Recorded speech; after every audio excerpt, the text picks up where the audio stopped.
నువ్వు దేవుని చేతిలో ఉన్నావా, దుష్టుని చేతిలో ఉన్నావా? ఒక్కసారి కూర్చొని ఆలోచించు. నువ్వు దేవుని చేతిలో ఉన్నావో దుష్టుని చేతిలో ఉన్నావో నీకు అర్థం కాకపోతే దీని క్లారిఫికేషన్ నీకు ఇస్తా.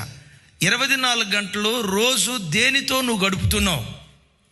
తగినంత భక్తి చేస్తున్నావా? అమ్మ నా వైపు చూడండి. తగినంత భక్తి చేస్తున్నావా?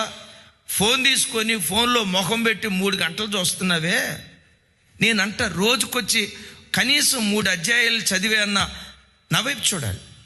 రోజుకొచ్చి 3 గంటలు ఫోన్ దగ్గర గడిపేవే, వాళ్ళతో వీళ్ళతో మాట్లాడుతూ ఉన్నావే, ఫేస్బుక్ ఓపెన్ చేసి యూట్యూబ్ ఓపెన్ చేసి ఆ సమాచారాలు ఈ సమాచారాలు ఇవన్నీ రోజు వింటా ఉన్నావు, చదువుతూ ఉన్నావే. రోజుకొచ్చి 3 గంటలు ఫోన్లో గడిపిన నీ బ్రతుకులో రోజుకొచ్చి కనీసం 3 అధ్యాయాలు చదివే ఆత్మీయ అనుభవం నీకుందా?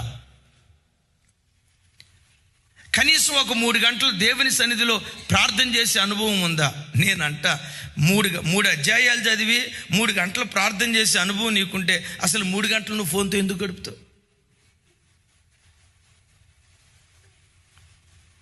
ఎవరి చేతిలో నువ్వు బందీగా ఉన్నావు? దేవుని చేతిలో ఉన్నావా, సైతానుగాడి చేతిలో ఉన్నావా? ఎవడు సైతానుగాడి చేతిలో బందీలు అయిపోతారంటే, ఏ ఇంటిలో కుటుంబ ప్రార్థన జరగదో వాడు దుష్టుడి చేతిలో బందీ అయిపోతాడు. ఏ వ్యక్తికి వ్యక్తిగతంగా అరుణోదయ ప్రార్థన అనుభవాలు ఉండవో, తగినంత భక్తి లేకపోతే వాడు సైతానుగాడి చేతిలో బందీ అయిపోతాడు.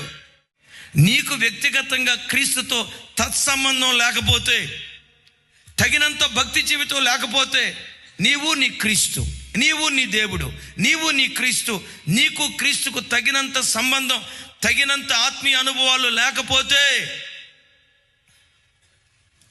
భక్తిహీనుని వెనక దోషం వస్తూ ఉంటుందట.